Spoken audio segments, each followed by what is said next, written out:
Saudaraku yang dirahmati Allah Subhanahu wa taala, ada kalanya ya di saat kita menjalani kehidupan ini terasa bagi kita ya ataupun datang perasaan kenapa sih terkadang rezeki kita mandek, macet. Terkadang rezeki kita ini tidak mengalir deras sebagaimana yang kita inginkan.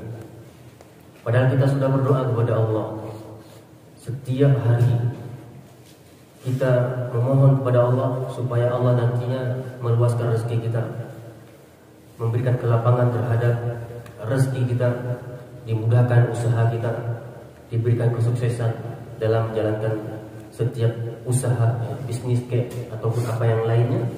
Namun terasa sama kita kayak itu terlambat datang, ataupun bahkan belum pada datang. Kemudian juga terasa sama kita, bagi kita yang sedang belajar agama, kenapa ya lambat dalam memahami agama, dalam memahami ilmu, mata pelajaran, wejangan-wejangan, nasihat-nasihat yang disampaikan. Hafalan juga ya sulit dalam menghafal. Berkali-kali kita sudah mengulangi membaca, tetap juga tidak lengket hafalan tersebut. Kemudian hadis-hadis yang disuruh hafal oleh para asatidzah misalnya, kok juga sangat sulit untuk dihafal, ataupun kemudian mudah dihafal namun cepat lupa. Nah, ini semua ternyata nanti ada ya persoalan yang harus kita nantinya ketahui. Ada hal-hal yang patut kita pahami. Ada beberapa ataupun ada amalan yang mungkin yang menjadi nantinya ya penghalang-penghalang tadi. Dan itu terdapat dalam hadis yang sahih. Ya, begitu pula nanti mungkin bagi kita yang sedang ya diberi cobaan oleh Allah berupa diberikan sakit misalnya, lama nggak sembuh. Allah ya kayak menunda kesembuhan kita dibandingkan dengan kesembuhan saudara kita, padahal dengan sakit yang sama, ya, obat yang sama yang dikonsumsi. Namun kenapa kita terkadang diakhirkan kesembuhannya, ataupun lama sembuhnya dibandingkan saudara kita tersebut. Nah, ini semua kata para ulama, ketika kita mendapati diri kita dalam keadaan seperti itu, maka hendaknya kita lihat dulu kualitas pelaksanaan ibadah sholat 5 waktu kita. Ya, ini ada hubungannya saudaraku.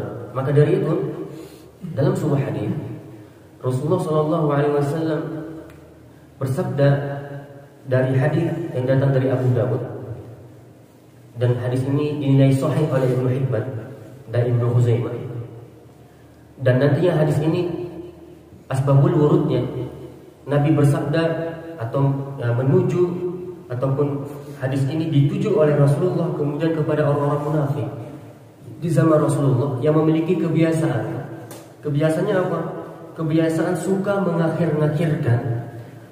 Kebiasaannya apa? Suka memperlambat-lambat diri untuk berada di dalam shaf pertama di saat melaksanakan sholat berjamaah. Ini ternyata saudara, hadis ini yang akan kami coba baca adalah hadis yang ditujukan Rasulullah kepada orang munafik. Nanti kita akan sampaikan satu hadis yang lain yang diriwayatkan oleh Imam Muslim. Yang hadis itu tidak ditujukan secara khusus kepada orang munafik, namun ditujukan kepada kaum muslimin semuanya.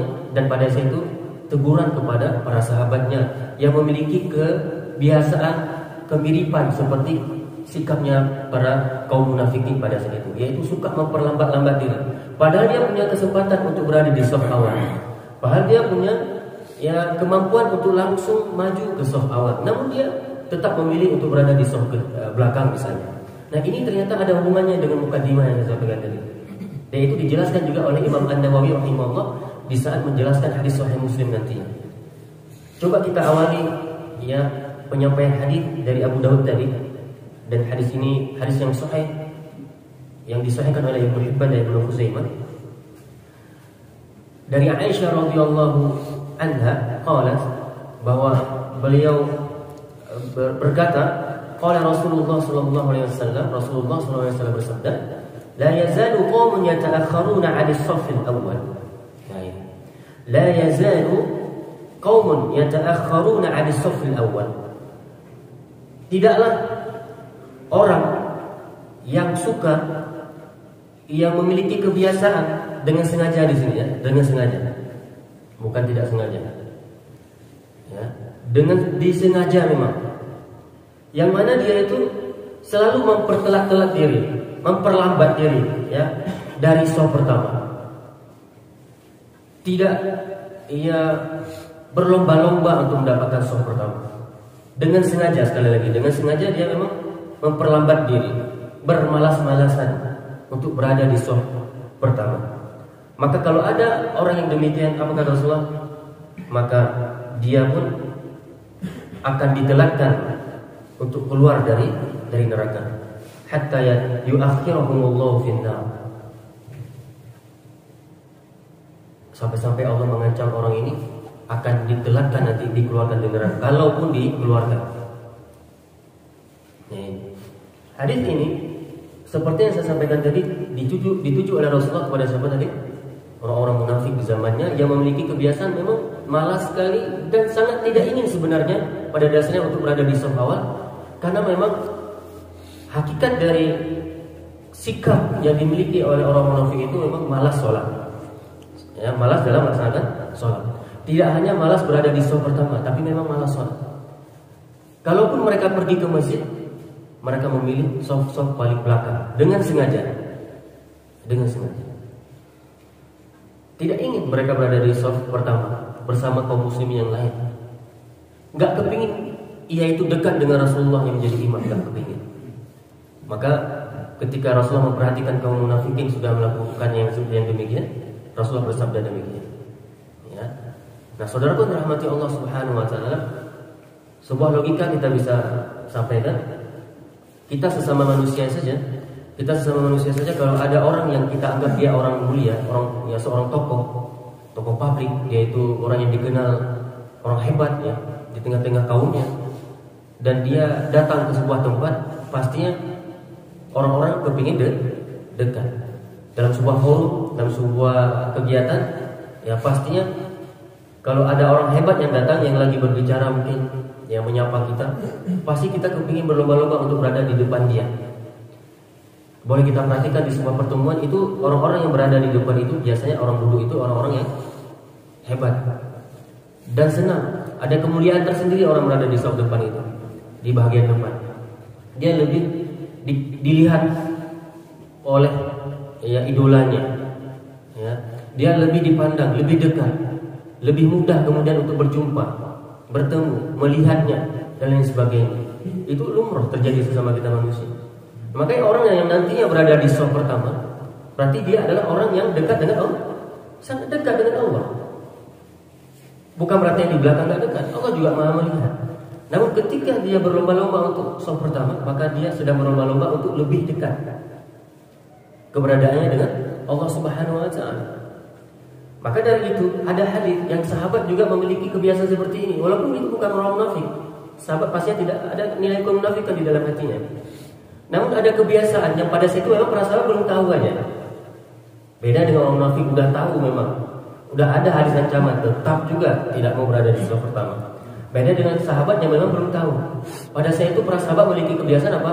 Ketika sudah sampai ke masjid, mereka tidak langsung masuk masjid. Dan ini sering kita perhatikan di masjid-masjid kaum muslimin di saat hari Jumat misalnya. Udah duluan datang ke masjid, namun masih juga merokok di tempat wudhu misalnya, di teras masjid duduk ngobrol gitu. Nah ini ternyata suasana ini pernah terjadi zaman Rasulullah pada sahabat. Yang mana pada sahabat pada saat itu sudah sampai ke masjid dan bahkan sudah masuk dalam masjid, namun tidak bergegas untuk maju ke shaf pertama. Dan ini selalu diperhatikan oleh Rasulullah. Rasulullah pertama nggak negur, hari kemudian nggak negur, hari kemudian ternyata ini sudah menjadi kebiasaan. Rasulullah bersabda dalam hadis Sahih Muslim yang saya bilang tadi, apa itu? Ya, la yazalu qaumun yata'akhkharuna 'ala as-saffil awwal hatta yu'akhiruhumullah. Tidak pakai finna. Hatta yu'akhiruhumullah. Tidaklah suatu kaum, kata Rasul kepada para sahabat yang sedang bermalas-malasan untuk berada di shaf pertama, tidaklah suatu kaum yang apabila mereka itu suka memperlambat-lambat diri, tidak bergegas untuk menuju shaf awal, maka dia pasti akan ditelatkan oleh Allah. Pasti Allah akan mempertelatkan dia. Allah pasti akan mengakhirkan dia, karena dia suka mengakhirkan shaf awal. Nah, para ulama kemudian menafsirkan apa yang mensyarahnya, apa yang kemudian menjadi makna dari kemudian Allah pasti akan mengakhirkan dia. Saya ulangi, tidaklah suatu kaum, kata Rasulullah, yang suka mengakhirkan. Maksud mengakhirkan apa? Memperlambat untuk menuju kepada saf awal, maka sungguh Allah pun akan mengakhirkan dia. Ini ancamannya. Apa makna mengakhirkan dia? Imam Nawawi mengatakan Allah akan mengakhirkan rahmat baginya dalam hidupnya itu. Kemudian apa? Allah akan mengakhirkan keutamaan-keutamaan pahala dalam hidupnya. Allah tidak peduli terhadap kehidupannya. Dan yang lebih menariknya, saudaraku, dan khususnya bagi kita yang sedang menuntut ilmu, Imam Nawawi juga menambahkan maksud Allah akan akhirkan ilmu baginya. Dalam makna yang lain apa? Allah akan membuat dia itu lambat dalam memahami mata pelajaran, lambat dalam menghafal Quran, lambat dalam menghafal hadis-hadis Nabi, lambat dalam mencerna setiap penjelasan-penjelasan dari para ulama. Lambat dia. Sehingga apa yang terjadi? Menjadilah dia orang yang bodoh. Kenapa? Allah terlalu akan akhirkan dia. Akan dijadikan dia kaum-kaum yang ketinggalan. Ini maksud juga dari Allah akan akhirkan dia. Allah akan jadikan dia kaum-kaum yang ketinggalan. Ketinggalan ilmunya, ketinggalan, semua yang jadi ketinggalan dia. Bukan orang yang menjadi orang yang terdepan. Kenapa? Dia tidak suka berada di saf terdepan. Makanya dalam riwayat yang lain, orang yang tidak mau berada ataupun dalam artinya bermalas-malasan untuk berada di saf pertama, maka dia akan, dalam artinya berarti dia tidak mau menjadi orang yang terdepan, yang sehingga nanti dia akan menjadi orang yang diakhirkan oleh Allah. Apa diakhirkan? Akan dijadikan orang yang terbelakang, ketinggalan selalu di dalam urusan kebaikan. Ini ancaman Rasulullah kepada orang yang suka memperlambat-lambat diri dari saf pertama. Padahal kalau kita mau tahu, ternyata orang yang berada di saf pertama itu luar biasa fadilahnya. Ya, di mana Rasulullah Shallallahu Alaihi Wasallam mengatakan apa? Innallaha wa malaikatahu yusalluna 'alas sufufil awwal. Innallaha wa malaikatahu yusalluna 'alas sufufil awwal. Sesungguhnya Allah dan para malaikatnya bersalawat kepada orang yang salat di saf pertama. Yang kemudian para ulama menjelaskan innallaha wa malaikatahu, sesungguhnya Allah bersalawat, makna Allah bersalawat apa? Allah akan memberi rahmat. Karena bukan mendoa di sini, bukan bersalawat di sini, bukan Allah berdoa. Kalau berdoa, Allah berdoa kepada siapa? Adakah Allah yang kedua, ya? Kan enggak kayak gitu. Maksud di sini apa? Innallaha, sesungguhnya Allah bersalawat, Allah memberi rahmat. Satu, wa malaikatahu, mendoakan artinya. Coba. Jadi orang-orang yang berada di saf pertama, apa kata Rasulullah? Allah akan memberi dia rahmat. Kemudian para malaikat akan berdoa untuknya. Sampai seterusnya dan seterusnya. Bisa dipahami ini? Innallaha wa malaikatahu yusalluna 'alas sufufil awwal. Sesungguhnya Allah dan para malaikatnya bersalawat memberi rahmat kepada orang yang salat di saf pertama. Jadi dengan demikian berarti sangatlah, ya, harus, ya, diri ini kemudian berlomba-lomba untuk menuju pada saf pertama. Kenapa? Saf pertama, saf yang akan mendapatkan nilai plus. Apa nilai plusnya? Allah akan memberi rahmat kepadanya dan malaikat pun akan ikut mendoakannya. Hadis Sahih Abu Dawud. Kemudian apa lagi? Di hadis yang lain Rasulullah juga bersabda, "Lau ya'lamun nasu ma fil nida' was-saffil awwal, thumma lam yajidu illa an yastahinu 'alaihi lastahamu." Seandainya manusia mengetahui keutamaan yang terdapat pada azan dan saf pertama, seandainya manusia itu tahu itu apa itu fadilah mengumandangkan azan dan apa fadilah orang yang berada di saf pertama, kemudian mereka kalau tidak mendapatkan kecuali dengan cara berundi, membuat undian, maka dia pasti akan melakukan undian untuk supaya berada di saf pertama itu. Begitu besar fadilah orang berada di saf pertama. Hadis Sahih Muslim.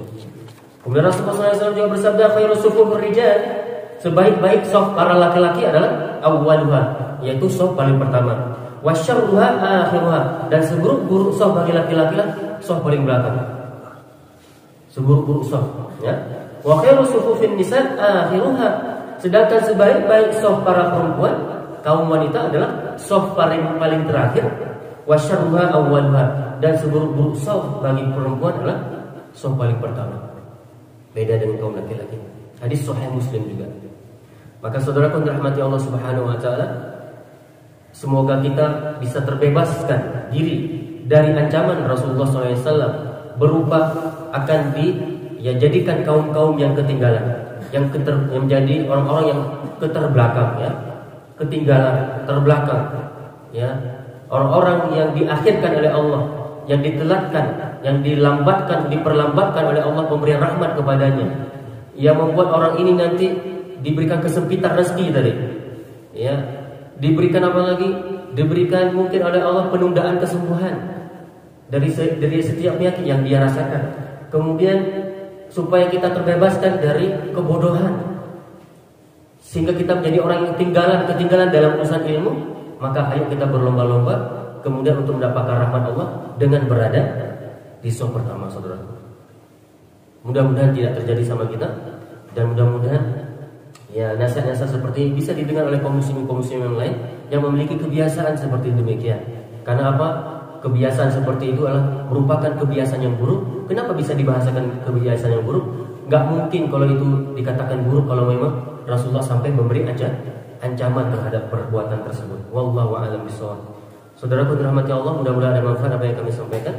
Ya, semoga setiap hadis-hadis yang kita dengar, kalau memang itu adalah hadis yang berbentuk amaliyah, yang kemudian kita terdorong insyaallah untuk mengerjakannya. Apabila itu memang hadis-hadis berbentuk di dalamnya adalah larangan-larangan dari Rasulullah, mudah-mudahan kita juga diberikan kemampuan untuk meninggalkannya.